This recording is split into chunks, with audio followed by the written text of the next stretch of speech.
welcome to Full 42. We got David Diaz with us today, and talking about prehistoric games.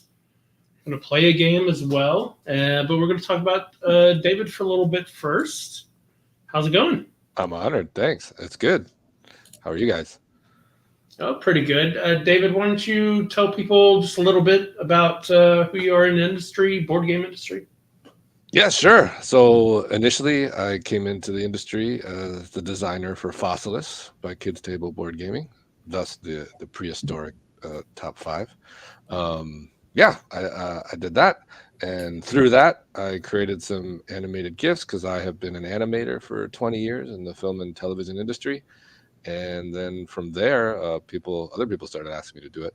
So I started making videos, and now I do that full time for other publishers and kind of first time Kickstarter publishers. Nice. Yeah, it's been great. I love helping people to bring their games to life, and the video is just a small part of it. You have quite the sizzle reel that you showed me when I think we were at Gamma. What, the Mesa one or like my personal one? Yours, the one with Halo on it. Nice. Thank you. Oh yeah, is that the same one that had the WandaVision part of it in there, and the other one, space starts with E. Expanse. Thank you. Yeah, there's Expanse, WandaVision, Halo, little What We Do in the Shadows. What's another big one? Haunting of Hill House. I did a bit for that. Yeah. Joe, hey Alan. Things over the years. Hey Alan, ¿cómo estás? Yeah, you have a few things on that list that are they're pretty stellar on your resume there. Thank you. Yeah. But I did that for a long time. I started in cartoons, and then I'm super happy doing this on my own, and again, it's kind of merged my love of the hobby with my full-time job, so it's something I love doing. Yeah, why not, right? Yeah. Very cool. And it helps people. It doesn't just make, millionaires more millions. Yeah. I feel like I'm actually helping. Do we have millionaires in the board game industry? Oh, no. Yes, we do. A couple. Diamonds. Yeah, there's a handful. There are some people, depending on where they are in the ladder. They're there for sure. Sort of. Hey, Corey. Hey, guys. Corey. Guys. Do we want to do announcements first? Let's do announcements, and then we'll dive in deeper with a lightning round. Ooh, okay. So announcements. I think it's all you, Mike. I don't have any announcements, so you got a couple of things, right? Yeah, some of you might have saw I went live last night. I went up to Canada to hang out with Dave, not Dave. I wanted to hang out. I wish I could have been there. David was a little too busy for me while I was up in his backyard. Not literally. That's weird. I went to hang out with Daryl and Adrian so we can do a little work on one of the games we're working on. And last night, a couple people came over, so I figured I'd do a stream from there. And they played Mission Control. A couple other friends of mine from north of the border, so it was fun to have a weekend and get away and actually be in this. I haven't been up there since the pandemic, since the border closed. Yeah, our border was closed for a long time. Yeah, yep. So it was nice to get back at it and be in the same room because Daryl was at Gathering, and I see Daryl at conventions, but it's nice to be at the table, literally at the table, working face to face and going through stuff. You get a lot more done in person than you do remotely, but. You work with what you got. How is it over there? Is it good? Yeah, it was a fun, quick up and down weekend. So that was good. And then Mission Control is the This Is the Play show was last night. Most likely be doing another one tomorrow, but just in case, I got one in yesterday. So that was excellent. And then we have our special guest artist here with the art of Monday. We got to call it something. We'll figure it out. Monday's masterpiece. Yeah, Monday's masterpiece. I like masterpiece. That's good. Yeah. All right, so this is today's. Oh, that looks violent. Did you make him mad? He might be mad that day. Yeah. I What like is these in that? color. Yeah, the color. I love the color palette. Yeah, The color palette is great. good I choice. see like a angry everyone- Pokemon or something. It definitely. So, what do you see, David? Oh my goodness. Like a Rorschach test. I see like it looks like one of those like rock formations in like the desert with like a purple sky. Yeah. Ooh, that's interesting. Yeah, I see like an angry Pokemon monster kind of thing. Okay. Like that part jutting out at the bottom right, that's his left leg, and he's got his left arm up like that, and his head yeah. forward. Angry Diana- Turtle says that. He's an angry turtle. I like it. I'm close with Di on this one, and you might see it after I say what I see, but I don't want to jump the gun if the chat is still catching up. But I see when we were talking about David. Goblin will work. Purple fish head. We're talking about David and some of the stuff that he's done graphically, and in this painting, I see a grunt from Halo. Oh, okay. Yeah. Yeah. Same stance. Yep. Cool. Yeah, that's a good one. Yeah, I thought that was from March. Cute. Very cool. Yeah, there's a ton. It's ridiculous. It's way too many. That's fun. That was a neat idea. I love it. Do we already know who we have next week for announcements? Yeah, Jacob Way. We have Jacob Way on next week. It's the 5th. Am I jumping the gun? It's the 5th, yeah? June 5th? Yes. Yeah, so Jacob Way will be on next week from Deepwater Games. I'm anticipating a fun show of horribly drawn monsters because as those that watch know, Deepwater does Monstrosity, and we play Monstrosity quite often. So it'll be fun to play with Jacob and embarrass myself again. Yeah, I got the expansion for that at Gamma. Yeah, they got a the right? They got the robots one, and then they just came out with a new one. The Target exclusive has new monsters in it as well, so pretty neat. A bunch of stuff you can draw. I love drawing games, so yeah, it's really good. All right, cool. Well, why don't we jump into the lightning round? I'm really curious to see if we had the same results as we did last time, because, like I said, I got the same result in a different way. So, if you are not familiar with our lightning round, that doesn't help at all. There we go. With our lightning round that I'm about to put you through, I'm going to ask you series of questions, and the way you answer will give you different questions. Oh, wow. That will eventually lead you, this is very scientific, will lead you down to what fictional character you are most like. Ooh, okay. It's all very scientific and approved by the Nobel Peace people or something. I like this. Yeah. Very, very scientific. It's for science, David. It's for science. Sure. I believe you. Totally. So let's see if we get some different results as we did last time. So you changed it, didn't you? I did not change it. That's the thing, is I'm going to see if. I changed it from our last.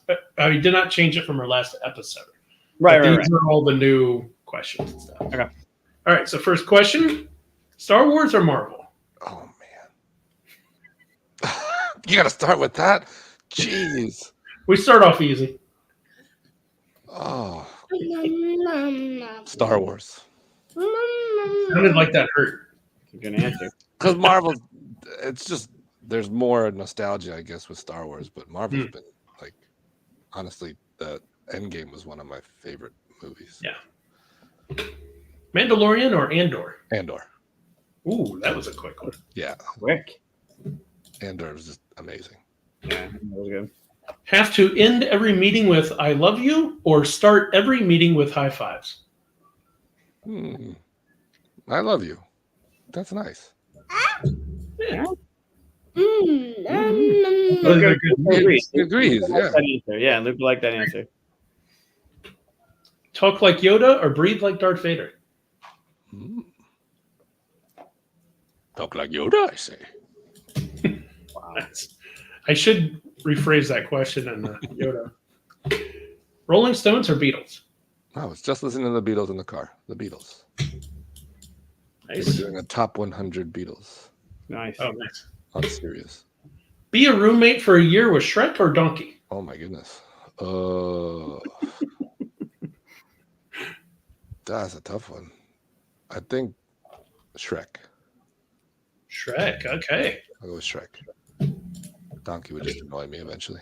Adventure in D&D or Rebel Fighter in Star Wars? Oh, another hard one. I love D&D.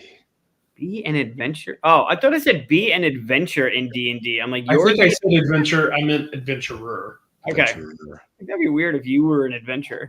You know what? I'm gonna go with adventurer in D&D. Nice. Wow. Rebels get killed. Yeah. Change the past or see into the future? Oh man. Like any of the past? I don't know. That creates butterfly effects. I say see into the future. See into the future.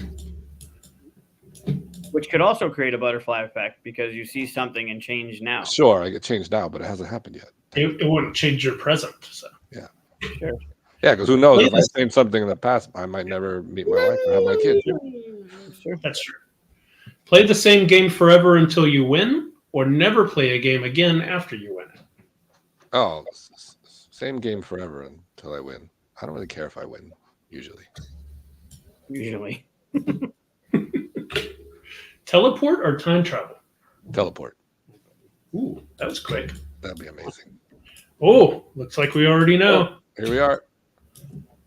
And the person, trying to fit it in the screen here, person you are most like, scientifically speaking, of course, is Nightcrawler. Nightcrawler. Okay. That was just because of the teleport. That's all that mattered. No, I'm sure he likes Star Wars. The last two. I'm sure he loves Star Wars, yeah. And is a fan of Andor. All right, I'll who's take that? Nightcrawler. He's awesome. Is that Nightcrawler? And that's the lightning round. Cool. Was it different? Did you get a different? Yeah, it was a different result, although very close. I think the other result was right next door. Oh, Yeah, okay. Shrek Donkey went a different way too. Yeah. Yeah, good. It's- Nightcrawler. It's funny because I think the talk like Yoda, breathe like Darth Vader question is everybody's going to pick Yoda. Hmm. That's the thing. I got to pick one where it's like you might go this way or that, but nobody wants to sound like Darth Vader. So that one I might need to tweak. Evil. Yeah, that might always take people down that path. Well, also Yeah. live with Shrek and Donkey is kind of. I mean, they're both annoying. I just think Yeah. Donkey's just so loud all the time. Doesn't shut up. Yeah, you just be like, Yeah, at "Dude." least Shrek wants peace and quiet, right? And Yeah. just wants to sleep. Yeah. So why don't we talk about just before we get into the top 5 games about prehistory or Yeah, prehistoric games. prehistoric games? Yeah. Before we get into that, why don't we just talk a little bit more about your stuff? I'm trying Yeah, to smoothly say stuff while I'm doing this, but I'm not. you and Mesa. Yeah. So There. it first is. of all, Yes. game by David Diaz. We played this at the gathering. Yeah, it's right behind me too. Nice. And this is your game. You It is. just yep. Oh god, that's a big. That's good. Really zoom in. Get the pixels. There we go. I don't know why we still have those those are prototype pictures. Is it prototype? They're still Wow, that's a like good the first prototype. pictures that come up. I don't know That's why a good prototype. we can't like move the actual ones. Oh, there you are. Look at that. Yeah, out there. Yeah. Someone got you in there. Yeah, I'm trying to find the. See, those have stickers. Oh It's a yeah, prototype. yeah. Oh yeah, It's like I don't know if BGG just keeps it in the order they're uploaded. yeah. I had the same problem. So There it BGG is. basically shows you. Yeah. Yeah, there we go. That's That the fun. basically shows you the most liked images. So if you Oh, show okay. those first, usually those get hit first, right? Okay. But yeah, we played this at the gathering. I really enjoyed it. It was fun. Thanks for sharing. I guess maybe describe it a little bit so people know what we're looking at. Yeah, I mean you can see it there in that first image. You got those tiles on that cool 3D board and all the sweet little dinosaur fossils are hidden underneath, which is actually such a fun setup. The way we ended up developing that. And yeah, you're pushing tiles off your turn. You're digging. Right? That's pushing tiles off. There's 3 different types of tiles, and how you push them is based on kind of their weight. There's stone, clay, and sand.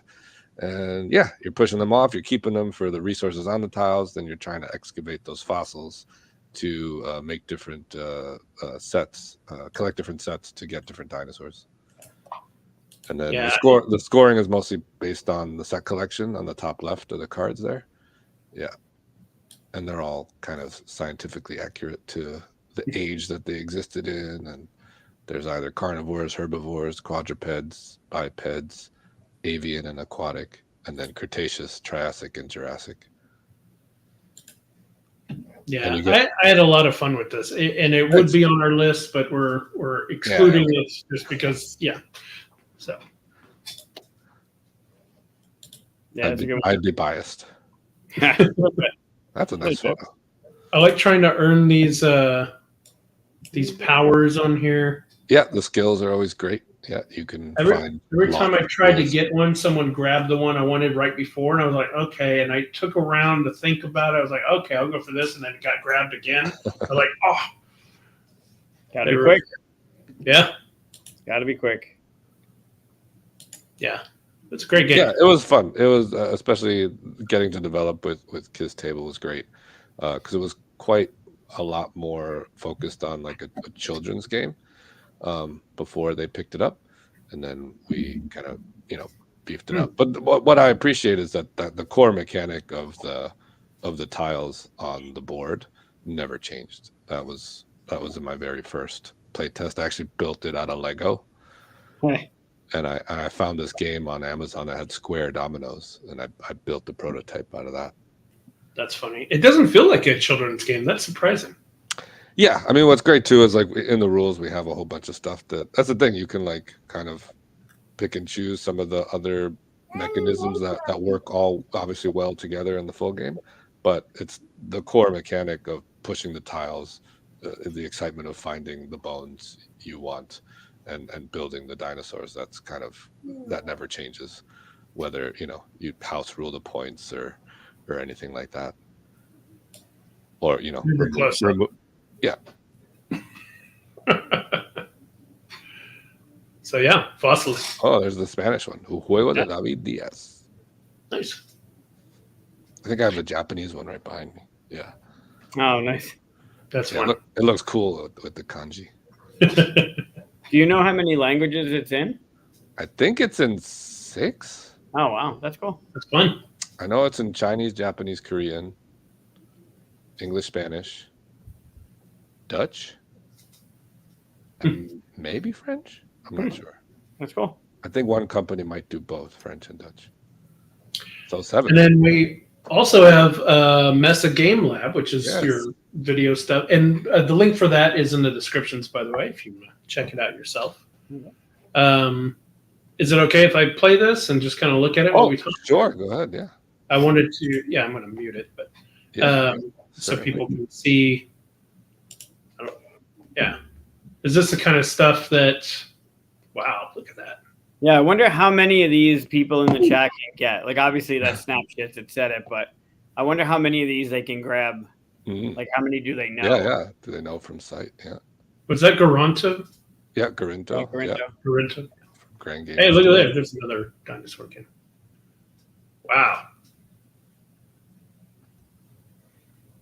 And I've done some of this stuff myself, so I'm looking at some of this and being like, oh, that looks like a lot of work.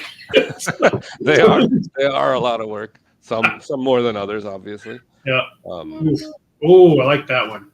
Yeah, actually, I'll probably need to put a new one of these together to add some new stuff. These are fun. So these are mostly Kickstarter videos and stuff like the GameFound videos. Yeah, all these are Yeah, GameFound. I've done a few for GameFound now that have launched on GameFound. But, do you get to play all the games before you do the videos for them? No, rarely actually. Really? Once in a while, I might try it on like what's it called, on like Tabletop Simulator before, but generally I think having the design background as well as just playing tons of game myself, I usually just ask for the rules, and if I go through the rules once, I'll have a pretty good idea of how it plays and what I think needs to be highlighted in the game, because as someone who backs a lot of games as well, so I think definitely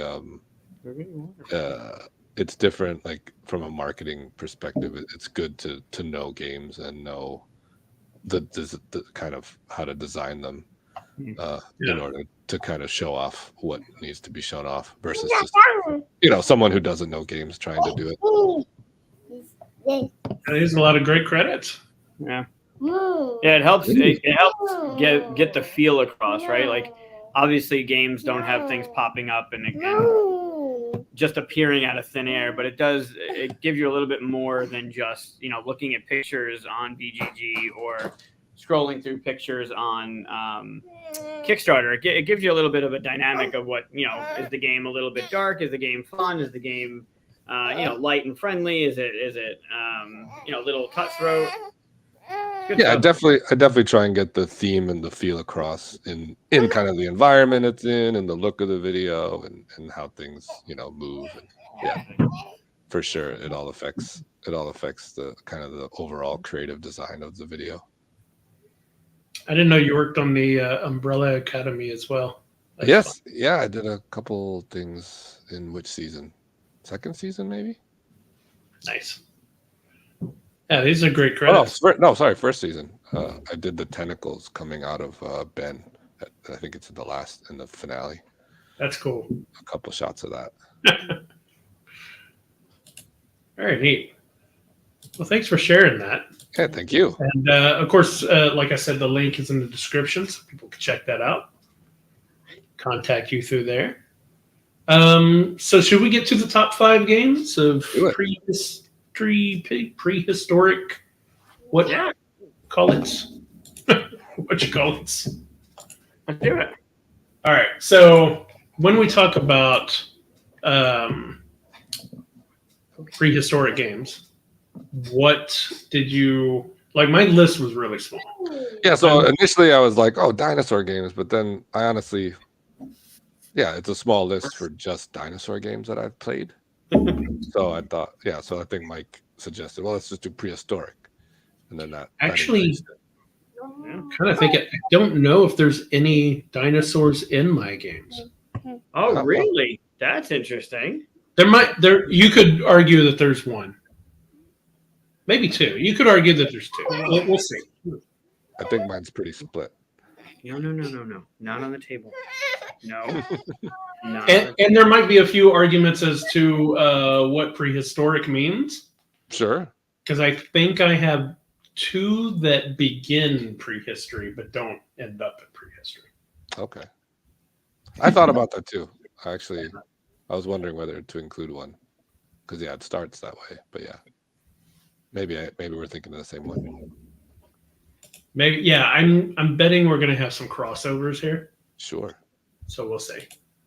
All right. Well, why don't, since Mike disappeared on us, he just decided to go. He was done with me. Why don't I think I went last on our last list. So I'm going to start. We'll go to you, and then we'll go to Mike. So we're doing this any sort of order? Or it's just anywhere in our top 5? Well, I do mine in order. Mike is just chaotic and just says 5 random games. I might be chaotic too. The orders that I do, basically, like my number 1 is my favorite. Sure. I could probably. Just because I was off camera, I heard you. That's fine. It's nothing I've never said to you. True. I don't know about chaos. That's a little extreme, but total. Is there any order to your games? No. Chaos. No order. Chaos. I'll keep my number 1 for 1. The other, it's just the 5th one. I'm like, there's a bunch that I'm like, which one do I put in there? Because I like them all. All right. All right. Last one in the list. So my number 1, we'll probably get right into what is prehistory, but my number 1 or number 5. Sorry, we're starting at 5, right? Is that correct? Yeah. My number 5 is Ecos. Okay. Have either of you played this game? No, I'm not. All right, so this game is it's got the cave drawing kind of elements on the little runes and stuff, but really what you're kind of doing is, I guess you're playing like gods or something like that. Or I don't even know if they go into that detail, but you're basically creating the land. I'm trying to find a table shot here, but they're not going to give me one. So there's those tiles that have the different terrains. Oh, there you go. There it was. And then different animals are going to go out on them. And what you're doing is you have these cards here, and you're trying to gain the right runes to activate them and bring out more animals and score depending on where they are and how they work and stuff. They're really interesting, and I like the idea that if you see these leaves that are around the cards right there, that tells you how many times you can activate them. So once you activate it, you turn it, and once you run out of leaves, you can't use it again. It goes away. Okay. So you're constantly getting new cards and abilities while you're trying to get like these different animals out there, swordfish and rhinos and mountains and trees. You're not just putting animals out, but you're also changing the landscape. Oh, nice. Yeah, so this is all non-humans before humans even come around, I believe. So can't get much more prehistory than that, I guess. Yeah, creation of the world. You said you played this one, Mike? Yeah, it's a good one. I like it. Yeah. A lot of replayability. Good choices. Yeah. I really did enjoy. Yeah, and I like that it actually comes with these little containers that. Oh, nice. So important, because otherwise you'd have like an hour setup, if not. But you just pull them right out of the box and you're ready to go. Yeah. And that's retail. That's not some kind of deluxe thing or something. Yeah. Finally, an actual table shot. Look at that. Rare. It's rare. Yeah. So that's my number 5. Good one. David, what's your number 5? All right, I'm gonna start. So I play a lot of games with my kids, obviously, and I've always loved playing Draftosaurus with them. You took one home? Draftosaurus. Oh, Draftosaurus. Yeah. Draftosaurus. Yeah. Draftomania. Nope. Draftosaurus. There we go. There you go. That's it. Oh yeah, I've seen this cover. That's a nice art. Yeah. So you start with a bunch of dinosaurs in your hand, and it's pick and pass, and until you're picking like 6 or 7 each round, and you're placing them on your player boards there in different areas of this dinosaur park, and they score in different ways. Dinosaur Park, like Jurassic Park, kind of and stuff. Fun. Yeah, I've never seen this one. Yeah, it's really cute, and there's two great little expansions that add like air dinosaurs and water dinosaurs that kind of add areas to your personal board. Okay. Yeah. Okay, that's fun. Yeah, it's a fun game. You want to go get your water? I'm not doing this. So looks like a bathroom sign. Yeah, because the park is split into like halves. So there's like the bathroom side, the coffee side, and then the forest and the desert. So one person will roll a die, and the person who rolls can place their dinosaur in any area of the park, but everyone else has to put it what the die says. Huh. Yeah, that looks fun. Yeah, the main board is double-sided. There's 2 expansions. It adds aviary to the top and a lazy river to the bottom. It's really fun. It's a good one. Yeah. Nice. I got to try that one. So I guess technically, it's not really pretty prehistoric, is it? Because there's people coming to this park. Right. I kind of wondered about some of these. I didn't think about that. I was like, I guess this one falls in the dinosaur game, but not. If it's the Jurassic Park thing, then the DNA they used was prehistoric. Yeah, I guess. Yeah, because I purposely didn't put Jurassic. I should have thought that. I didn't put like the Jurassic Park legacy game in the list because wait, that's not prehistoric. Yeah. We're cheap. Sorry. But it's similar. Yeah. All right, what's your number 5? We'll say dinosaur game / prehistoric. Yeah. Yeah, it's interesting to think of prehistory because pre-written history, like creation of the world, like what what is your definition of prehistoric games, right? Yeah. See, it doesn't work. Sorry. No, don't ruin my thing. So I will. I'll start. I don't know where to start. If only you put them in some kind of order. No, I don't like doing them in order because I like making it make sense to what other people bring up. I'm going to say cave paintings. You're not going to find any pictures. There's one picture of the box on BGG. It's by R&R Games. It's a drawing game, a party drawing game for 3 to 6 plus. But the prompts that you need to draw, like you got to draw with, like you got to put the pen in your hand like this and draw kind of stuff.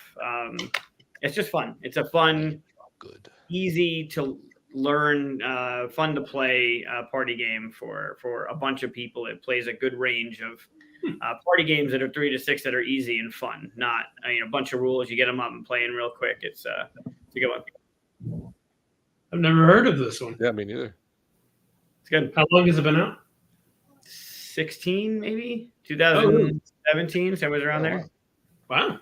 You are on BGG, so you can look it up. Yeah, that's true. I could. Yeah, I'm surprised there's none. What is it? 2018. 18, yeah. Yeah, it's good. R&R usually makes those fun kind of party games, light and easy to get into, quick to teach kind of games. But this one, I think I saw it at Dice Tower Con that year, and it was just a fun, goofy like way that you're trying to do a drawing game. So yeah, cave paintings. Interesting. Yeah, nice. Put it on your radar. Fun. All right, so we're gonna go to number 4. Number 4 is the heaviest game that I have on here. It's quite heavy. Dominant Species. Yeah, it would be Dominant Species. Did you expect that one? Yeah, I did. So, Dominant Species, they've been around for a while. Awful artwork, actually. It'd be nice if it was redone in kind of a new way. But, yeah, it is a tough. That's seriously how it looks. It is a really tough game. Has some take that in it, which I am not normally a fan of, but it's take that you can work around and like fight for and stuff like that. It's not just random cards that you bid on, like you just grab and then use. It's like you have to bid on them and go for it and sacrifice doing other stuff to get to them so other people can't do them. And yeah, it is it's not a game that if you describe it to me, even the way I just described it, that I would want to play from that description, because I'm not usually a take that kind of person, but it's so good. The worker placement for it is, yeah, there we go. Worker placement for it is basically you put all of your workers out in a turn. Like I put one, next person, and you have all these different actions to do. And these little spots are where you put them. And then once everybody's put out all their workers, then you go down the line and do them each one. And each thing starts messing with the next person, and it's crazy. But yeah, it's all before humans even come around, I believe. So Ice Age is melting kind of thing, right? It sounds cool. This almost looks like a prototype, though. Yeah, I know. It looks like that. It's old school GMT. So there is a newer version. Unfortunately, I know the designer passed away, so probably not going to go beyond that. But there is a newer version that I think deals with the sea, like it's in the ocean or something like that. I haven't played it though. In fact, see what comes out. Yeah, Marine. Yeah, that came out 21. So more recent. Looks nicer. Oh yeah. Still looks kind of the same in a way, but a lot nicer graphics and stuff. So for sure. Yeah. So I'd like to check that one out, but that's my number 4. Okay, 4 for me. Another family game called Hanga. Oh, good pick. I love this one. I don't even know if it's 4. It could be higher. It's one of them. Yeah, Oh. this is a great game. Like I love playing it. So I don't know if there's a thing on the board. Yeah, so I love, like, basically you get these those circular cards and the hands in each quadrant, and you're placing them in one of those 4 spots on the board, and based on where the hands are, that's how many times you can do the action in that area. So you're always trying to, like, oh, which ones do I want to do? How many times do I want to do them? I like how the pictures just end. Well, there aren't a lot of pictures. No. Oh, those hands right there? Yeah, those little hands. And then you've got that saber-toothed tiger in the middle. If you always have to at least have one hand on him to pet him. Otherwise, he comes to, if you don't, he comes to your board, and then I think he eats one of your resources or something every round. Sounds like my cat. Yeah. Every round until you get rid of it.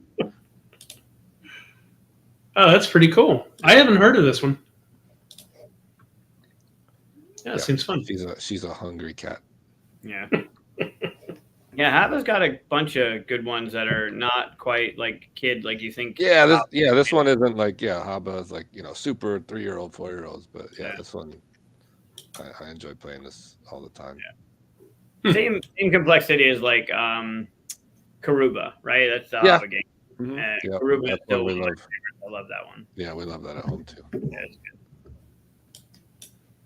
Good pick. Good pick. Solid little. And this one's prehistoric for sure. It's all Stone Age. Yeah, saber-toothed tiger is pretty safe. Yeah. I mean, it's still man, but it's Stone Age. Sure. Well, that'll lead into my next one. Cool. That's a good one. At least my interpretation of it. My next one. It's a 2-player only. It's called Brothers. Oh, never heard of this. In my head, when I was looking at the box just recently, in my head, when I picked it up and I was playing it, these were cavemen playing, doing their thing. I don't necessarily, looking at the brother on the right, he's got like a plaid patch on his knee. So maybe it's an alternate universe prehistoric. But basically you're competing brothers and farming. You lay out the board, and the board is random every time. And then one brother is farming sheep, or whatever they call them in the thing, and the other brother is farming these rabbit. Look, they're not sheep and rabbits, but they look like sheep and rabbits. These sheep are so angry. Very angry. Yeah, that's why they're not real sheep. They're like, they're not, I don't know what they are. I love the artwork. Yeah, it's great. It's really cute. So, it's one of the whoever has so there's only 2 types of polyominoes. There's the curved and the straight. And on your turn you play, and you see how that board is like there's all those gaps in the center. Mm-hmm. Yep. So when you play, you're restricted to where you can play because you have a straight and you have you either are a straight or you're the bend. So you can't play in certain places. So you're placing, if you're the sheep and David's the bunnies or whatever they're called, on your turn you place a tile, and then the other person places a tile. And you're trying to place them so other people can't place their tiles. And then when you place all your tiles, you score up the points, and then you swap animals. So then the other player gets to play as the bunnies, and the other player gets to play. Sorry. I had to reach over and get my fan because it was freezing. Go ahead. Continue. Okay. I just like to cover the thing. Yeah. What's going on? Yeah, that's good. You can just hit like the stop cam button, but I mean, I guess you can make it weird and hit the gong while you're doing it. That's good. There you go. Yeah, it's another one of those little 2-player, just a quick 2-player game. And I like those. It doesn't beat some of the other 2-player ones for me, but it's fun. And Ankama is the same company that put Draftosaurus out, so it's got that same box. It's got the same component style. You're getting something good in the box. They're a good company. They partner with other good companies that make quality stuff. So nice. Oh, 2 to 4. I didn't see that last time. So you can play it as teams. 2 or 4. 2 or 4. Yeah. So it must be teams. Yeah. which is fine. I'm sure it plays well as a team. I love the artwork. Rules are you can't talk to the other person, but it's called Brothers. There's not 4 brothers. There's 2. So I think it's fine as a 2-player game. It's quick. It's light. And the idea of swapping tiles and then it feels differently because now you were playing the bends and now you're playing the straight. So you're looking at the puzzle differently. So it's good. It's a good one. I love that their staffs are representative of the creatures that they're. Yeah. Oh yeah. Yeah. The horn and the ears. That's pretty cool. Nice. Yeah, check that one out. It's a good one. It's quick. I'm sure it's still out there. It's fairly new. But it's a good one. All right. So our number 3 now, right? Yeah. So my number 3 is called Progress, Evolution of Technology.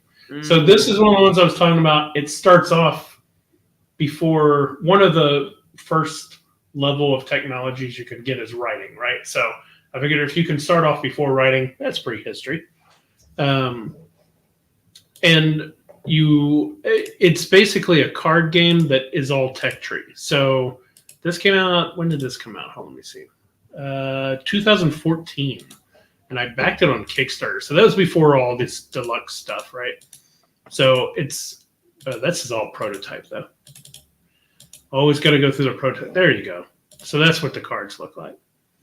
So you could come up with calendar, compass, and stuff. But eventually, you decide at the beginning of the game if you're going to play up to modern era, or you can even go a little bit higher and stuff.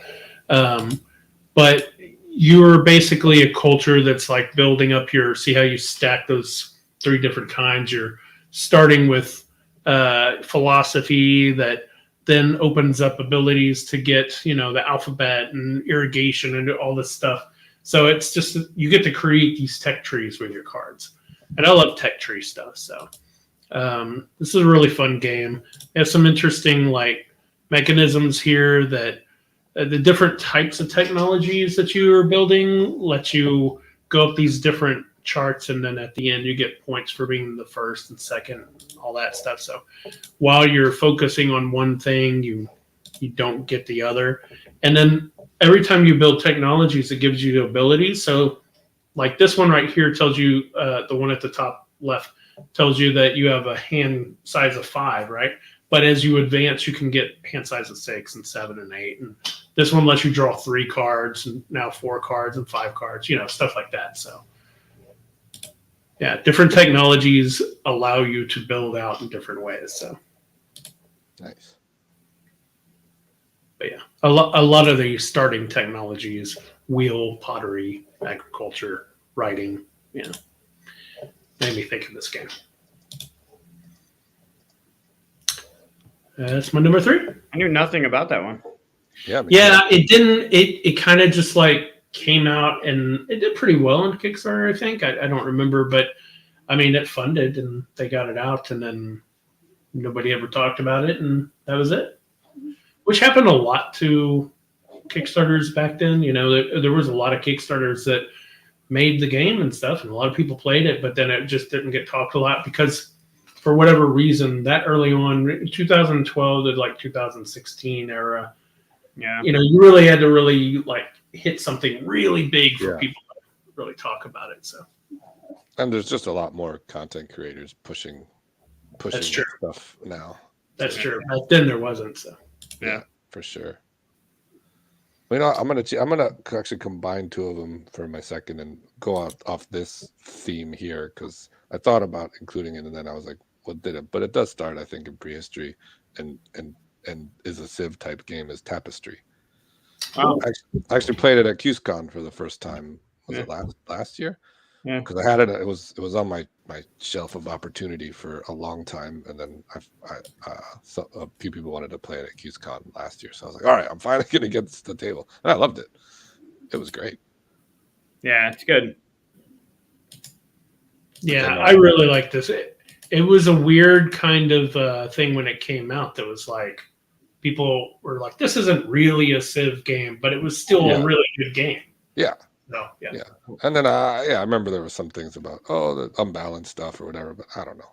I had super enjoyed myself, and I definitely would play it again. Yeah, there's certain factions or certain empires or civilizations that you shouldn't play with against others. Same thing with scythe, right? Like there's some that are a little bit overpowered, but yeah, it's good. Yeah, I whenever it first came out, I remember that Jamie Stegmaier put out a list of that's what right. he thought was the most powerful factions to the least. And what I did was I took the top half and put those in a bag, and the other half and put those in a bag. And then we decide between those two groups. Do you want to use the most point-giving ones or the least influential ones? And that way, everybody's kind of on even ground. That's a good idea. Yeah, it makes it a lot easier. Otherwise, you could get somebody to get that really powerful one, and somebody that gets you like practically nothing, and it feels very uneven. Great game, though. Yeah, it's there's so much fun things to do, and the only reason why I didn't do it is I thought, well, it's not because he purposely doesn't create. He creates like fake cultures. You know what I mean? Like it's not really a culture that exists. It's like something that has bits and pieces of everything else and stuff. So but I considered it.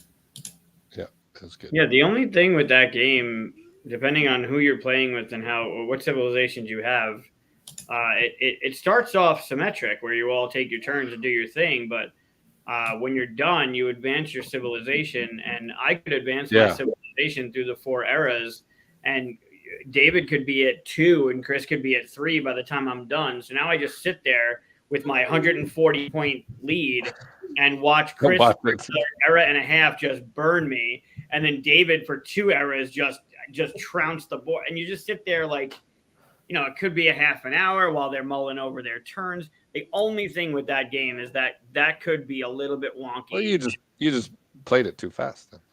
Yeah, I'm not saying I played it properly. I sat there and like, well, I should have done better.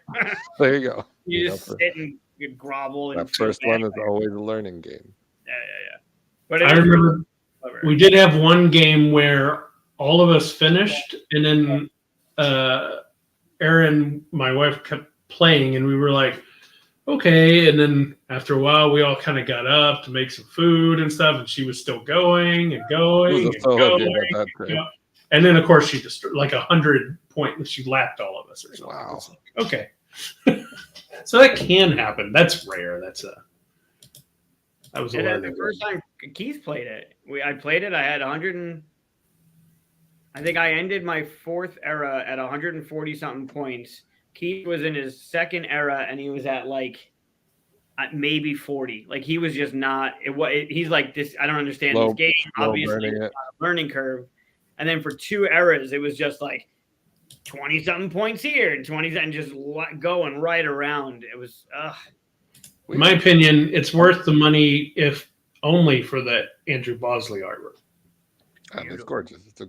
I'm looking at our scores. It was 162, 159, and 114. So not a crazy. Pretty good. Not horrible, yeah. Especially the top 2 were very close. Yeah. Yeah. No, it's a really good game. Yeah. Good pick. Yep. Ooh, they painted the insides. That's cool. Very nice. All right. Number 3. I am going to go with an older game. One of the first games I had played was the first game before I knew Ben and them at Floodgate. I had played this game. It's called Legacy Gears of Time. Oh yeah. And it's a little bit. I mean, it's prehistory because you need to go back and invent the wheel. So I'm gonna little asterisk with the prehistory thing, but you go back in time. We're loose here. You play over a certain amount of rounds, but you can never once you go back and you can pick whatever you want to go back to. You're always moving forward.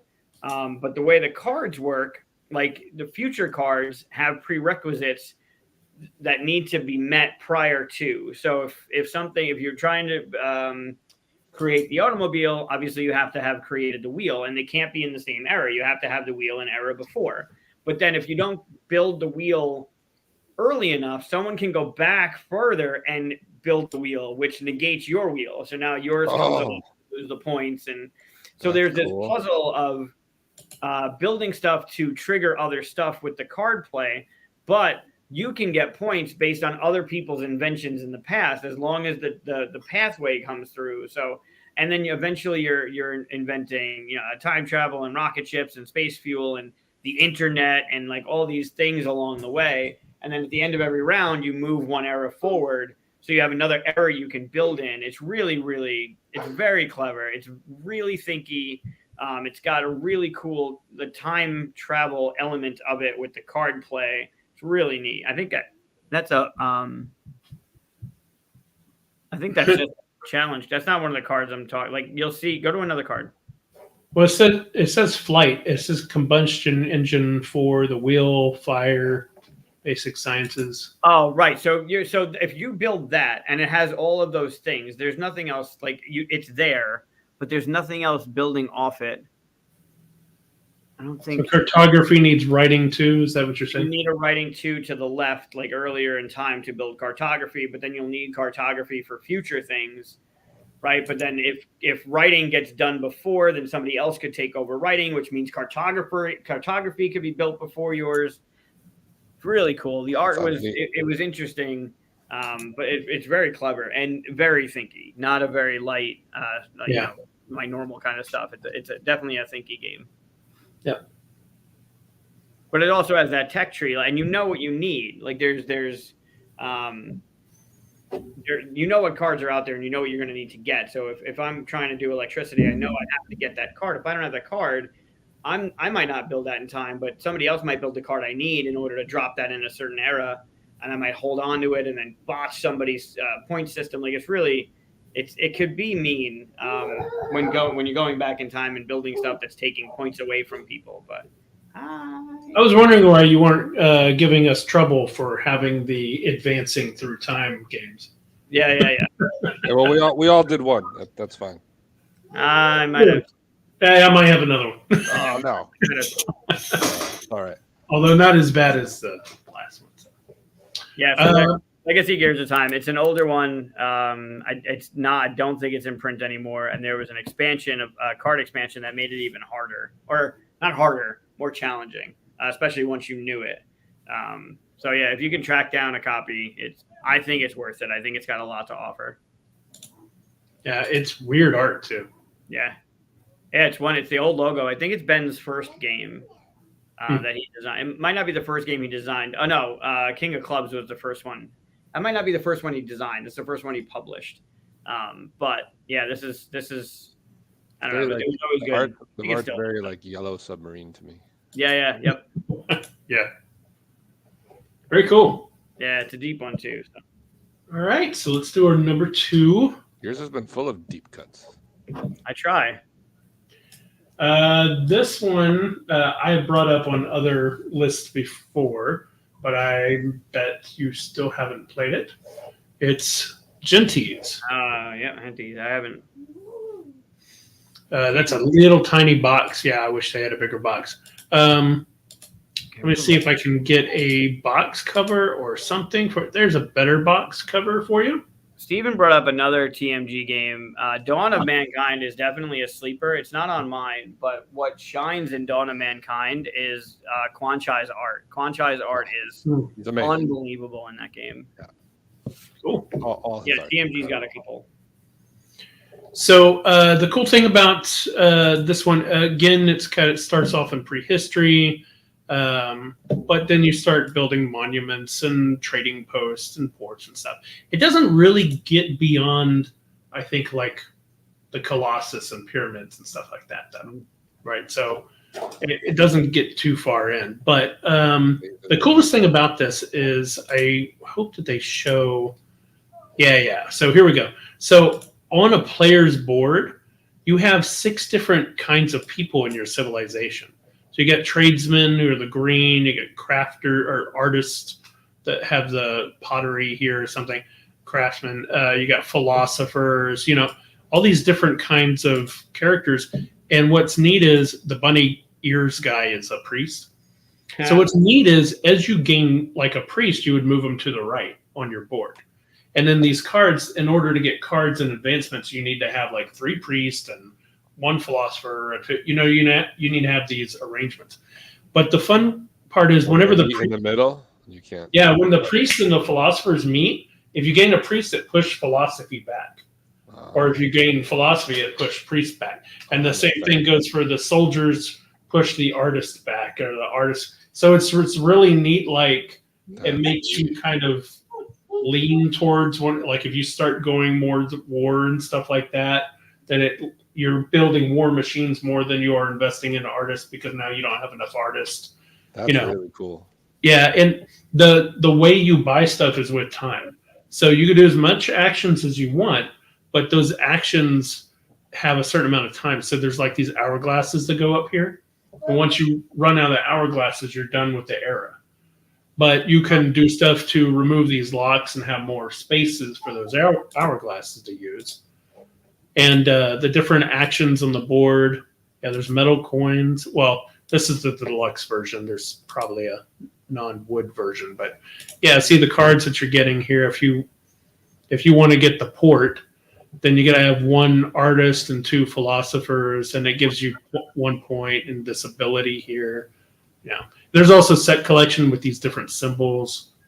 It's a really fun game. That looks great. The problem is it came out with TMG pretty much right around the end of TMG, so there just wasn't a big push, right? I think they just really tried to get it made before TMG went away. So, but yeah, highly recommend. Cool. So my second, I'm combining 2, and I'm going back to like we're doing Prehistory / dinosaur games. It'll be Dinosaur Island / Duelosaur Island. David, stop! What? Dinosaur away from me. You took Duelosaur away from me. Stop it. Well, I include Duelosaur because it gets to the table much more often because it's a 2-player, and it gives you just that same feeling of the bigger game. Yeah, show Duelosaur, Chris. Duelosaur. Yeah, because they're both great, and they are. Duelosaur just gives you that same feeling. As soon as I figure out how to spell Duelosaur. Duelosaur. Yes, we did, Alan, and I beat you by 3 points. There you go. So Duelosaur was designed by Ian, who was on the show last year. Yep. Yeah, and it just kind of like concentrates what's great about the full game into just an easier game to get to the table. Points.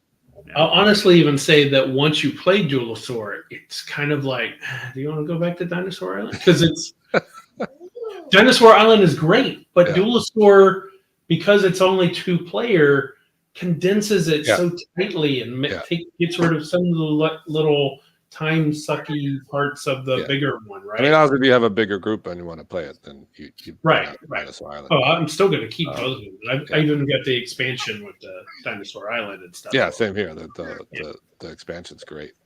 Yeah. Dungeons and Dragons. He just brought this book over to me. Wanted to sit on my lap to read this. Just saying. Perfect timing. Raising him right. I'm trying. Yes. I'm trying. He said Grogu last. Wow, that looks like my cat. Ready to pounce. Nice. Yeah. Duelosaur it's easier to set up. It's easier to teach. It still has the same the rolling and the dice and the hiring of the people and the DNA tracks. Like it's better. I think it's better. It's got more going for it because it's easier to get to the table. It's easier to teach. The other one is it's great. It's really in depth, but it's so big and there's so much going on that like you're trying to teach Chris that game, his eyes are just gonna roll over in his head. There's too much. Only if you're teaching. Yeah. Anyway. Basically, it eliminates like the kind of creating the park, right? Yeah. Like that whole board section is gone. You're not having to do that. Yeah. Good pick. Yeah. It's a good one. I mean, I hate it because you got my number 1 and my number 2. Sorry. Why do you think I put him before you? Unreal.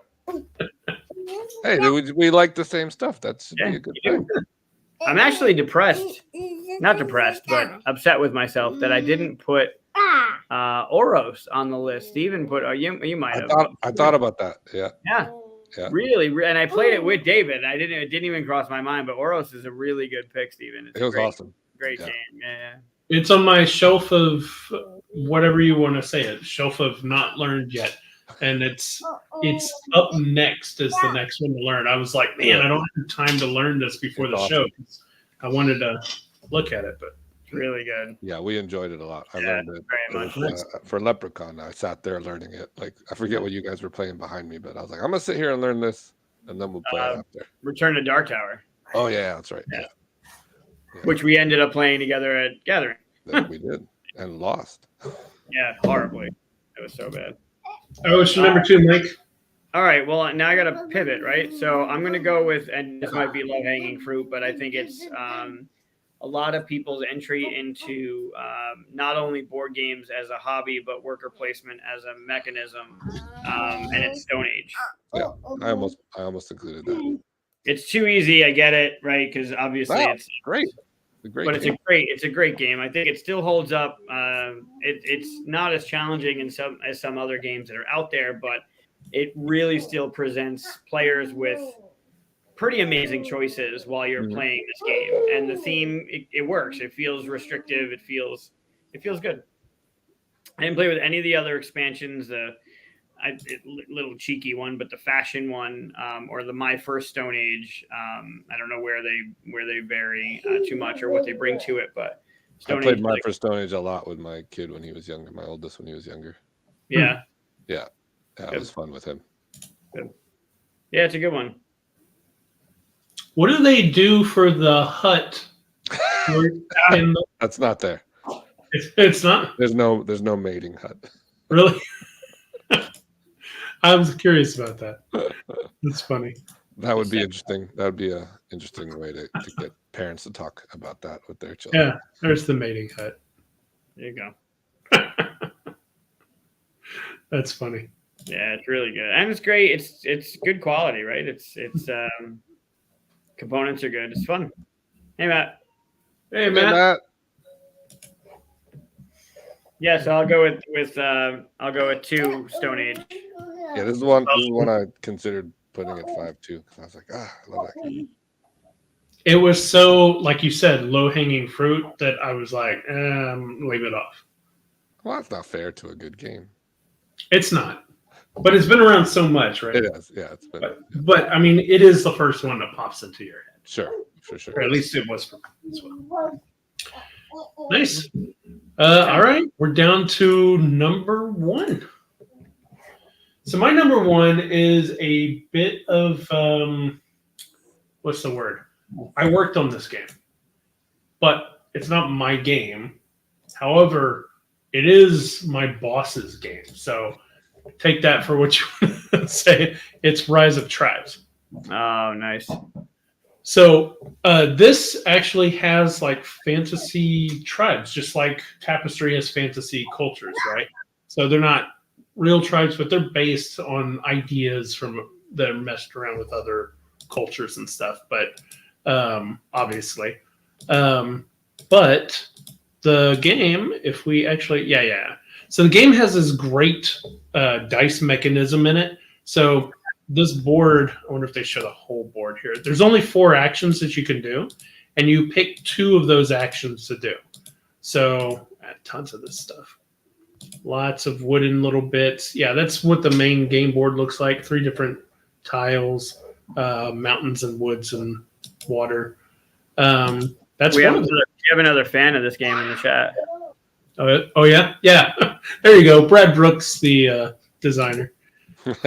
So this is the second game that popped into my head. There we go. Sort of. All right. So those 4 actions up there, the grow, the move, together, and lead, basically expanding and trying to hit your goals and stuff with those 4 actions.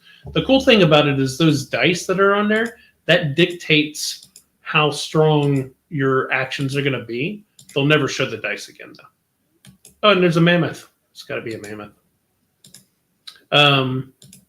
Yeah, they'll never show the dice again, so I can't. Yeah, they were back there. They're on the top of that board. Yeah. So there's basically either a blank, a moon, or a sun. So if you get 2 suns, you get the best version of that action. 2 moons is the worst, and anything else is kind of an even amount. So, and it's the first person to 15 points wins. It's a real fun game. I'd say 40, like not 40, probably 60-minute game for up to 4 players. It's great. Yeah, the art's beautiful too. Oh yeah. Love the graphic design could be a little better. I didn't do the graphic design. Oh, damn it! Well, the graphic design is beautiful. Trying to take a dig. I actually did the. I think I did the Kickstarter video for it. Yeah, and I did the Kickstarter page and stuff. So, I didn't technically do much on the game. Yeah, it's mostly Peter Vaughn. Good pick. Oh. All right, so my number one came out last year, and I played it at QSCon for the first time, was Endless Winter. Oh, nice. We played it twice actually. Daniel Rocky brought his, I think it was his copy he brought, and he had all of it. So we played like the base game the first time, and then the second time I think we added like 2 of the expansions. But man, I loved it. It was such a cool little, there was like, I don't know. I tend to like games that have a lot of different ways of scoring, and this was definitely one of them. Where it's almost like, you're going out on that board. It's a little bit of a deck builder. There's kind of like a tech tree type thing on the left there. There's my favorite part, I think, was stacking these like little stone tiles on top of each other. I don't know where, they haven't showed it yet. I don't think. Yeah, see at the bottom of the player board, you've got those little like square tiles. You're like stacking those somewhere, and you can go on top of each other, and it helps you get resources in different ways. I loved it. I was glad they put it back. I had missed the Kickstarter, but I think on their latest Kickstarter in the Pledge Manager, you were able to get this, so I went all in on it. Nice. Yeah, I went all in on it at the same time. Yeah. With the Unconscious Mind, or the first time? The first time. Yeah. Oh, okay. Yeah, I think it was Unconscious Mind, and they gave you the option to back this again. Oh yeah, yep, they did. But yeah, so I remedied my mistake of missing it the first time. So I'm excited to finally get it and play it some more. When I've heard something good about it, it's great. And when anything else I've heard about it is subpar. Really? Okay. Yeah, there's no like, it's okay. Like it was all right. It's either people love it or people don't like ever want to touch it again. Wow. Okay. No, I'm on the love it side. Definitely more love it. The art, the components, the gameplay. Like I've definitely heard way more about it being phenomenal. But what I've heard that is not about it being phenomenal has been like, I don't ever want to touch it again. Wow. Okay. And it's like few and far, but yeah. I played it twice, and I'd probably give it like a 5 out of 10 for me. But because there are people who love it so much, I'm like, wow, maybe I need to just try it in a different group or something, like try it with more people or something. Because I don't know. I think that like all the ingredients there were for it to be great for me, but it just wasn't clicking for some reason. And sometimes that's just a weird game night. Yeah, it happens. Yeah. Love the components and stuff though. Yeah, I mean it's just gorgeous all around. There's no denying that. Yeah, quality, the production value looks amazing. And yeah, I felt like sometimes some of those expansions are tacked on, but the 2 we played with, I thought added great kind of new little one, added like a river or something, I think, and yeah, nice. I thought this one would be in here. You thought it wouldn't? Oh, it would be. Yeah. Oh, okay. Surprised they hadn't popped up first until this one. Yeah. Well, all right, Mike. So I get to finish it, huh? You do. Yeah. What you got? What's your number 8 after your other ones have been taken away? Well, it was Draftosaurus for number 1, and it's just so you know, I was doing these in 5, 4, 3, 2, 1 order. Wow. Oh, well, that's what you get for putting things in order. See, this proves why I don't put things in order.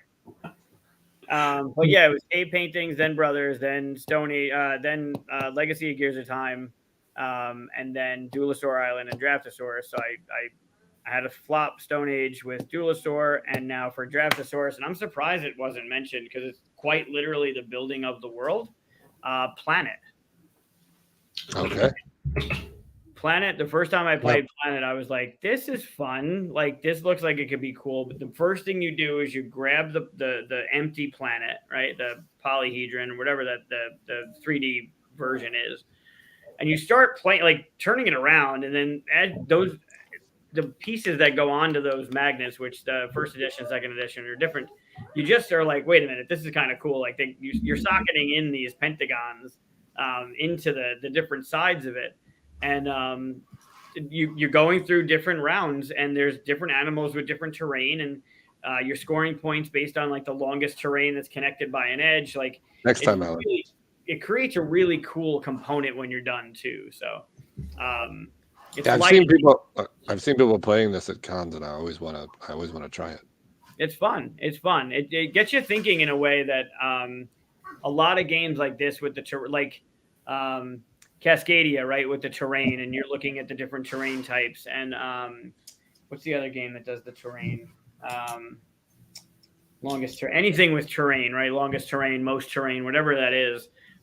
You're doing the same thing, but you're doing it in a 3D way rather than flat on the table. And then you know what's coming, so you know what animals and what terrain are coming and what the scoring is going to be like.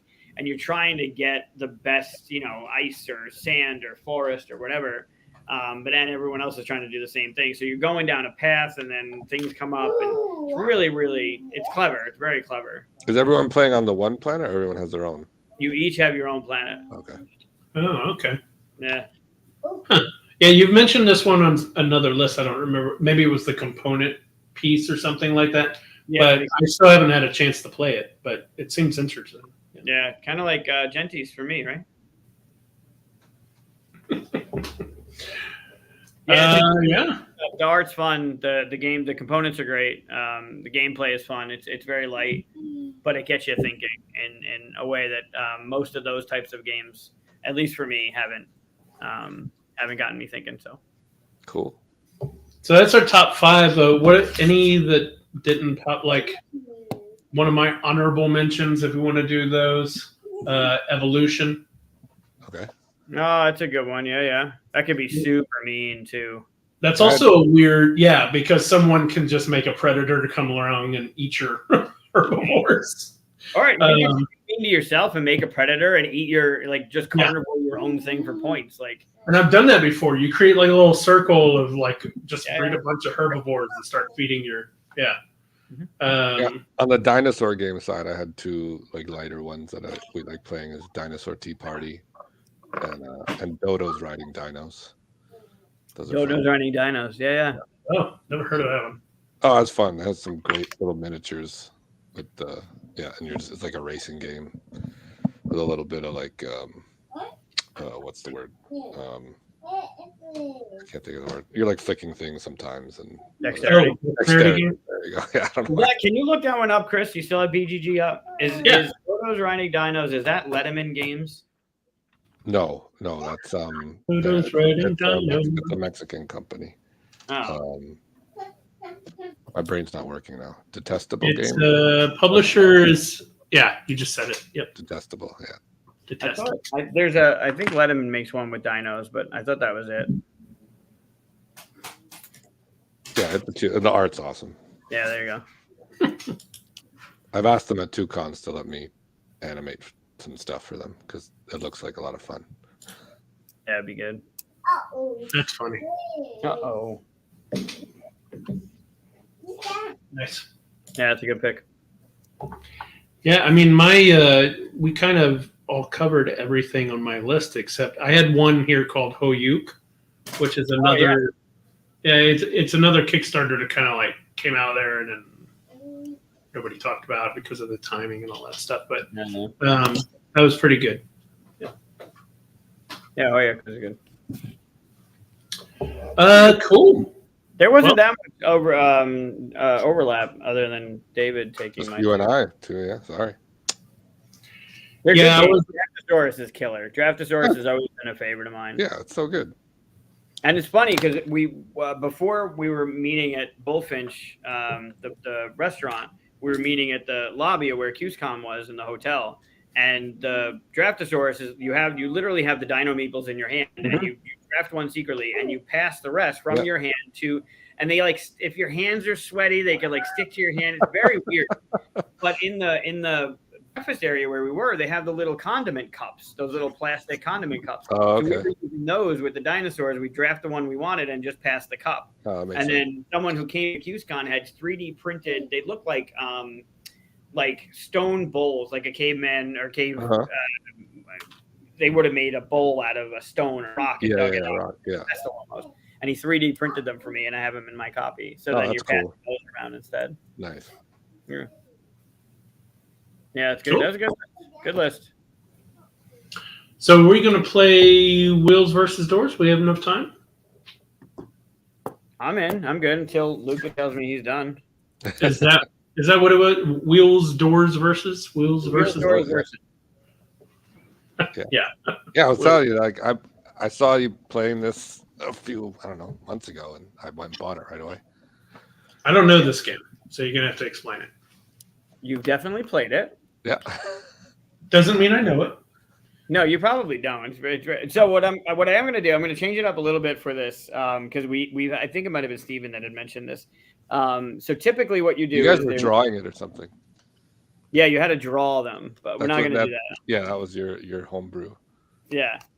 There are versus cards numbered 1 through 6, and what you do is you shuffle them up, and then you draw 2, and those numbers are the ones on the cards you're supposed to use for that round. So it does a little bit of change up on the variety of the cards, and then there's 3 decks of cards that come in the game. So there's a lot of stuff in here. But based on recommendation from the cast in the chat, every one of the ones I'm going to do for you are going to be 4 and 2. Okay. Makes sense. Cool. Makes sense. And then what I'll do is I'm going to give you a point if you're right. Like that. What if I'm wrong? So typically you have cards. You get to bid. You start with so we're 5. not going to bid? 5. We're not going to bid. No bidding. Okay. We'll just keep it light and quick and Sure. throw some of these at people. 1, 2, 3, 4, 5, 6, 7, 8, 9, 10. 10? Sounds good. Sure. Okay. All right. So I got. I don't know what we're doing. So I'll use this as an example. We're using 4 and 2. Your objective, every one of these cards has a 1 through 6 on it, and it has a category. So for instance, number 1 on here is miles to travel around the sun.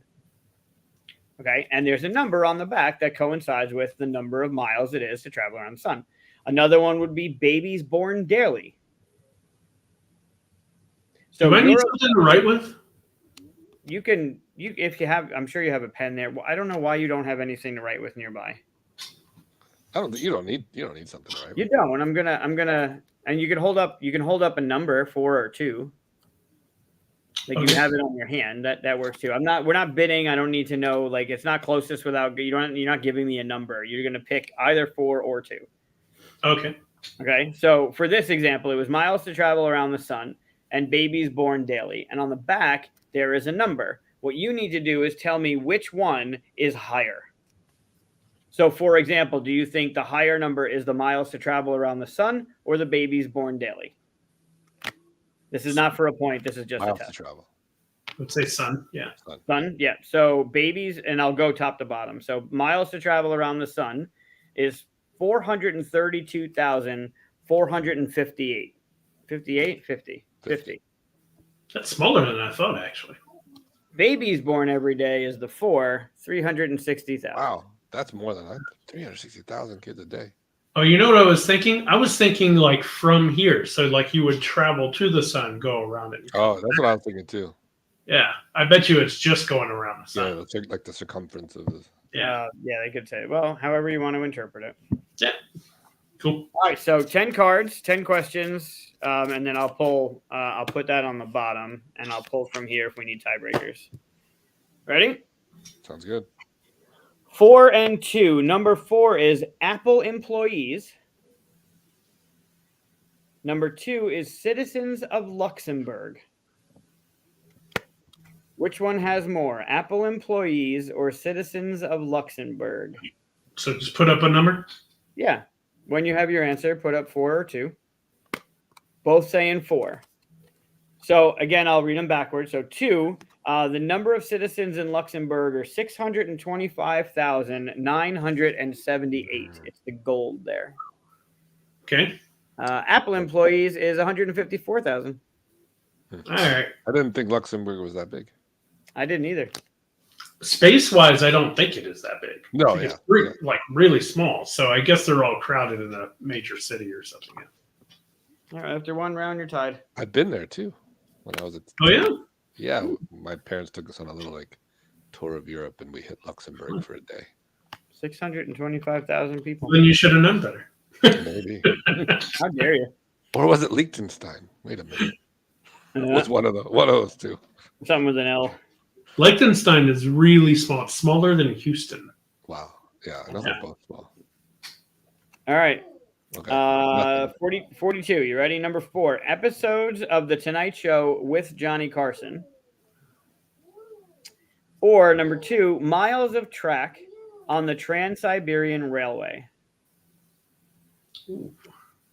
Miles of track on the Trans-Siberian Railway. I'm gonna go with 4. Johnny 2. Carson. Go with 2. Ooh, just We get a split. This is Yeah. good. All right, Someone's so gonna let's get a start with point. number 2. The miles of track on the Trans-Siberian Railway is 5,772. The number of episodes with Johnny Carson on The Tonight Show, 4,541. Yeah. Oh, that's closer than you would think, though. Pretty close. Pretty Yeah. close. A lot of episodes. Yeah. All right, David gets a point. It's like every weekday. All right, question number 3, 42. 4, species of primate. And number 2, miles per hour in speed of the fastest wind ever recorded. So are there more species of primates or miles per hour in speed of the fastest wind ever recorded? Which was wind, 4 or 2? 2 is the miles per hour. 4 is the primates. We're both going 2. Going 2. Both going 2. So miles per hour in speed of the fastest wind ever recorded, 253 miles per hour. Species of primate, 522. Wow. What? Gold and blue. I can name like 6. Yeah. Miles per hour, and this is species. That's a lot. I'm surprised. There you go. No points given. It should have been in kilometers. Should have been. Yeah, that's a little biased. Sorry. That's all right. I've been here 20 years, and I still think in miles and Fahrenheit. Oh, that's true. Yeah. All right, 42. Number 4, hotel rooms in Yep. Burj Khalifa. I don't know where that is. Okay. Dubai. That's the tallest. The That's tallest that. building in the world. Oh, that's that really tall, twisted one. That's what it's called. It's not Isn't twisted, it? but it's the one It's that not it's the one that in Mission Impossible that He's climbing up. That he's climbing up. Yeah. All right, hotel rooms in that thing. Or number 2, percent of Earth's surface covered by water. So number of rooms in the Burj Khalifa. So or percentage would be under. Percentage of Earth's surface covered by water.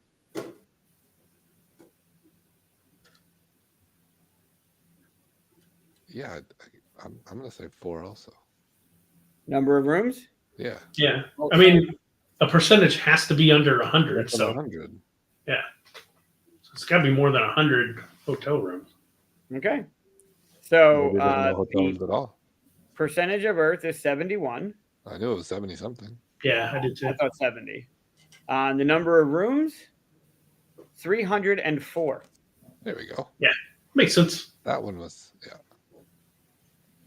There you go. We each get a point. Both got that one. Welcome to the show, Chris. Woo! All right, next card. 42. 4 streetlights in London or books in the English language. Streetlights in London or books in the English language. Seems like a trick. Yeah. It's kind of two. I'm going to be in London in 3 weeks. I'll count. You should know this. Yeah, count them all. I want a snapshot of everyone. Well, the number should be there, so someone already did it, apparently. All right, so I think this is estimate because there's no way it's even, but whatever. Number of books in the English language, 5 million. Number of lights in London, street lights in London, 2 million. All right. Wow, that's still a lot of streetlights tonight. 2,800,000.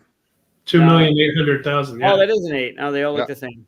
Yeah, bad font. Yeah, 2,800,000. Huh. There you go. Closer than I thought. Yeah. So you each got a point on that one.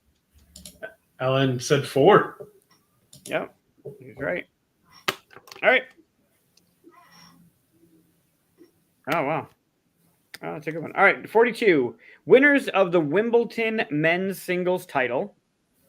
So the number of winners of the Wimbledon men's singles title. Do you tell me what that means? Tennis. Tennis, Wimbledon. Okay. Wimbledon Which is the in London. biggest. Yeah, which is in London. Okay. I think this is a UK company. I think I looked it up last time. Yeah, Format Games Ltd is in the UK. All right, so the winners of men's single title in the biggest tournament in tennis, or wood blocks in a game of Jenga. This is a great trivia question on Jenga. How many wood blocks there are in Jenga? Yeah, I can almost guess that, I think. That's what's the Jenga for? 2 is Jenga, 4 is tennis. 2. Say 4. Ooh. Wait. You said 2 is tennis? 2 is Jenga. 2 is Jenga. Okay, I'm going with tennis. 4 is tennis. All right. Number of wood blocks in Jenga, 54.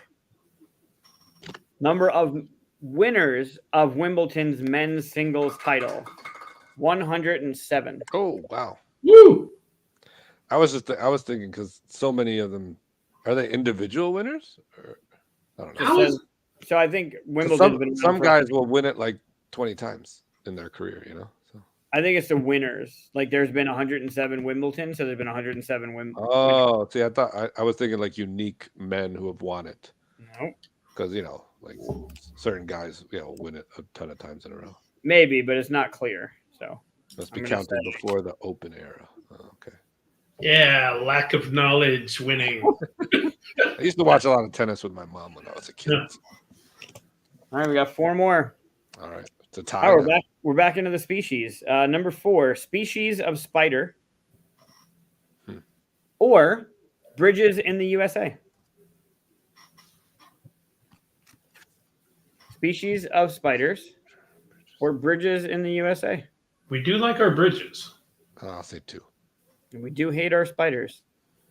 We got our answers 4 and 2. All right. 2, 617,000 bridges in the U.S. 617,000. Might have chosen wrong. Bridges in the U.S. 50,000 spiders. Wow. Okay. Got that. I was right. I mean, I was wrong, but I was right that we like our spiders. That is a lot of spiders, though. 50,000. 50,000 species of spiders. Wow. And they're all in Texas. Hope there's no arachnophobics watching. David got that one. 3 more. Number 4. Wow, this is going to be good. All right. Are there more mobile phones or computers? Wow, at this point. Mobile phones is 4, computers is 2. And this is a new game. It came out last year. Wow, that's really hard. Computers. I assume they mean active mobile phones, not just ever made. Same thing for computer. I also am going to assume they don't count phones as computers, even though they kind of are. Right. Oh, man. Wow. 2 is computers. Phone is based on my is house. 4. I'm going to go with phones. I'll make it interesting. I'll go with computers. So number of computers currently, according to this card, which is scientifically proven, 2 billion. 2 billion computers. There's more phones. 15 billion phones. Wow. Ooh. That's crazy. 2 and 4. What is it like? Everybody has 2 phones at that point? Like, that's more phones than people. I mean, in my house, we have 4 computers and only 3 phones. So I don't know. I thought. Yeah. I mean, is that counting laptops? Is that? Yeah, I mean, I was thinking. That's what I was thinking. I was like, I have a laptop. So it's got to be like the amount of phones made per year, or something, because you're replacing phones a lot faster than you are. Sure, maybe. Yeah, true. Right. I can give you their address or phone number if you want to call them and ask them. Where did you do your research? There you go. Go here. Pause this later on, Chris. Go write them a stern letter and say, what in the hell? Is there an address? I'll have to go there to London. Yeah, just Show show me it. what your number is. Literally right there. No, I got the point anyway, right? You got the point. It's tied 4-4 with Right. 2 rounds to go. I'm not going to question it. All right. See, this one's a little Who's more winning? specific. It's Chris ahead now? No, it's 4-4. Oh, 4. We're tied. Okay. All right, 42. Tanks in operation or Gary's born in the U.S. ever? Gary's? Gary's. Who? Gary's born. Okay. Tanks. Tanks in operation or Gary's born in the U.S. I don't know. I can think of one Gary I've known him. I don't know if I've ever met a Gary. Well, Gary Gygax should come up, right? You know Gary. Sure, Gygax. but I've never met him. Sure, but he's a Gary. He was born in the U.S. It's So true. there's at least one. I'm Gary gonna go Busey. with Okay. I'm going to still make it interesting. I'll go with 4 then. So I'm not sure. So Gary's born in the U.S. ever are 904,583. I'm Tanks, worried. 73,000 tanks. Oh, way. Wow. All right. I think Gary was so popular. Wow. So many Sorry. Gary. Sorry, Gary's out there. That's way too many Garys. Is Gary short for Gareth? I don't think so. Because I didn't know a Gareth. I didn't know Gary. Nope. All right, last one. Oh, Gary Cooper. Huh. Gary Cooper, yeah, plenty of Garys. Clearly, there's 600 and something thousand of them born ever. 900.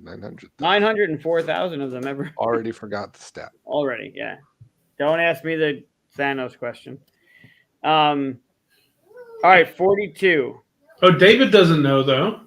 David, how much in pounds do you think Thanos weighs? How many pounds? Yeah. He's a big dude. I'd say he's like 1,200 pounds. Close. How much, Mike? 984. 985. 985. Yep. Wow, nice. That wasn't too far. Alan, you've seen the last 5 episodes in which we've said this. You should know by now.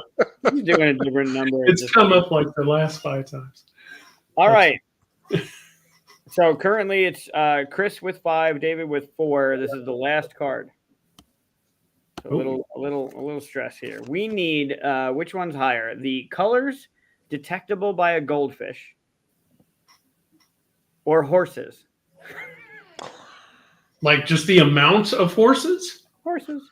What's Just horses. Colors detectable by goldfish or horses. Well, I'll go 4 because if I go 2, I've already won.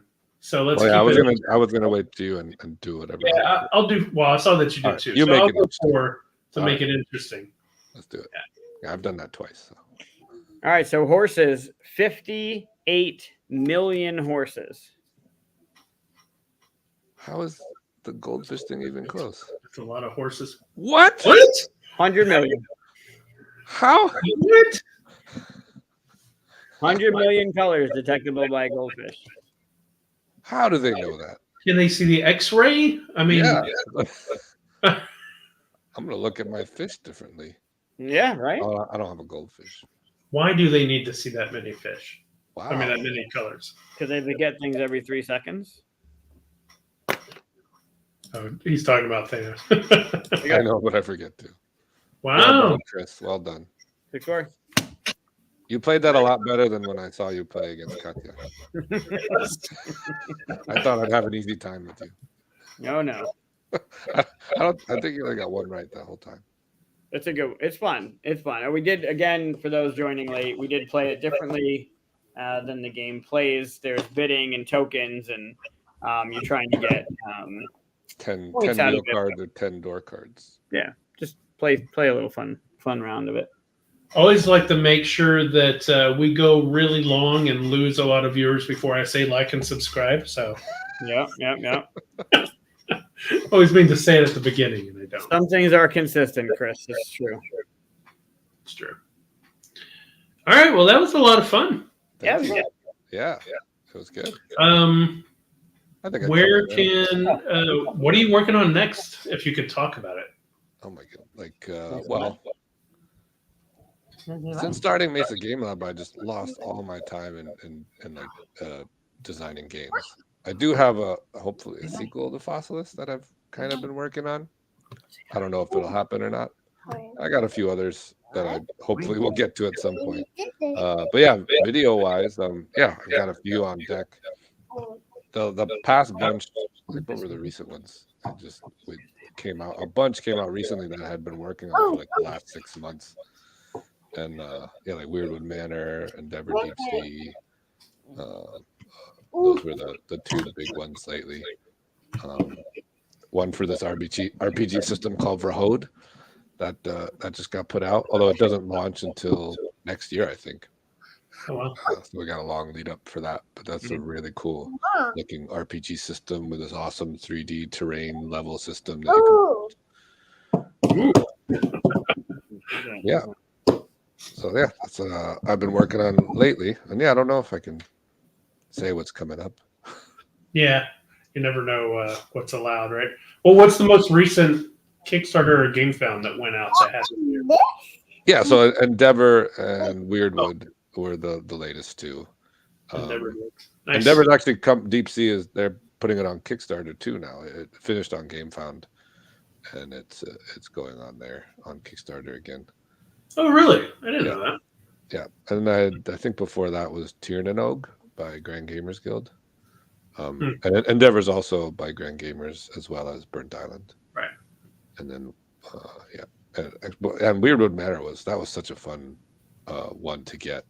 That was like right place, right time for me. I met the creators at a breakout con, not this past year, but the year before, and I recognized it because one of my first jobs in animation, I ended up working with this guy Luke, and he eventually created the IP, the Weirdwood Manor IP, which was an app-based like puzzle type game, or like a storybook almost game. So when I saw them have a game for it, I said, "Hey, I know him. Blah blah blah. Let me do something for you." And yeah, they ended up going with me. So that's pretty cool. Yeah, that was well, nice. Good stuff. Evan. He's doing some work. Where can people find you in the wild? Where are you going next? What's your next convention? What do you look like? I'm hoping Gen Con, if I can find someone to room with. So anybody I know? Yeah, anybody. It doesn't even need to know you. Just if you have. Yeah. Just stand in front of the hotels and be like, "Hey, do you have a couch?" I mean, there are hotels still available, but they're like miles away. Yeah. I don't want to do that. Well, if something, like I said, if something opens up, I'll let you know. But I think we got full for the it's cool. US crew. So. But yeah, Gen Con hopefully, because I was supposed to go to Origins with Kids Table and help them out at the booth and all that, and unfortunately my family vacation plans changed, and we had to leave a week early, and I have to miss Origins, unfortunately, which I love. I love Origins. Origins is good. I'm bummed that I have to miss it, but yeah, Gen Con hopefully will be the next. Nice. So I hope to see people there. You'll see us, that's for sure. Yes. Well, you'll see him. And then QSCon in the fall. Yeah. Then you'll see us again, right? Because Chris is coming. Hey, you'll see him. Yeah. Come on, man. We'll see, man. We'll see. It's pricey. It's pricey. Yes, You know it is. I've never been to Origins, so still have not gone this year. But I keep hearing that it's pretty cool that it's kind of like a smaller, easier Gen Con, right? Yeah. So. Yeah. I like that there's the central kind of hotel attached that everybody kind of flocks to in the evening, and people play and drink and talk, and then just having that North Market nearby is amazing food the whole week. Unbelievable food, yeah. Yeah. Where Gen Con, I find, is just everyone's more spread out in different hotels, so you don't see as many people at night unless you're like making specific plans with people. This is funny. This makes me think. I don't know if I'll ever pay for those, the first class or whatever, the nicer chairs and stuff. Because I was leaving. It was Gen Con, actually. I was leaving Gen Con, and I saw a friend of mine who was leaving on the same plane, and it was landing in Dallas, and we were splitting. And he was like, "Man, I've been working this con so much that I paid the extra money to get the nice big roomy chair and all that stuff, and get on board first." I was like, "All right, good for you, hope you enjoy it." So he goes ahead and he's all smiling at me like it's just, he's never done it before and stuff. And then he goes ahead, he boards and stuff. And then, I'm like group 4, I'm way in the back and stuff. And as I start going to the back, I see him, and he is squished between two of the largest humans I've ever seen.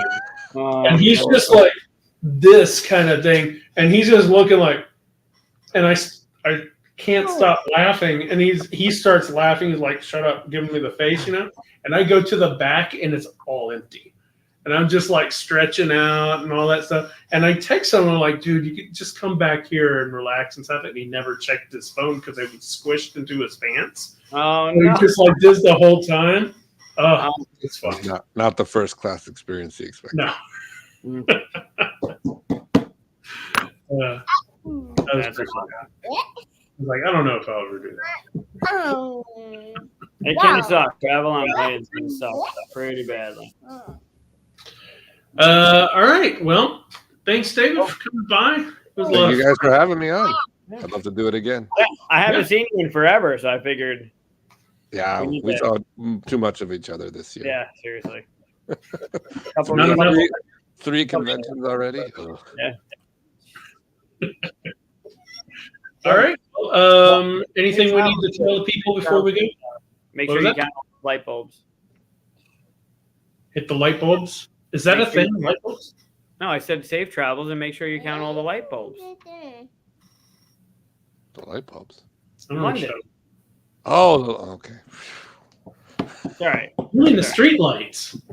Light bulbs, whatever. The street lights have light bulbs. Count the light bulbs. I thought that was some kind of weird saying, like, safe travels and make sure you count all the light bulbs. It is. Now it is now.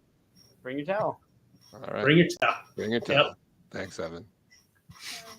All right. Well, thanks everybody for watching. Like and subscribe. Great seeing you, buddy. You too, guys. Thanks again. Say bye. Say bye. Bye. Bye. Bye, little guy.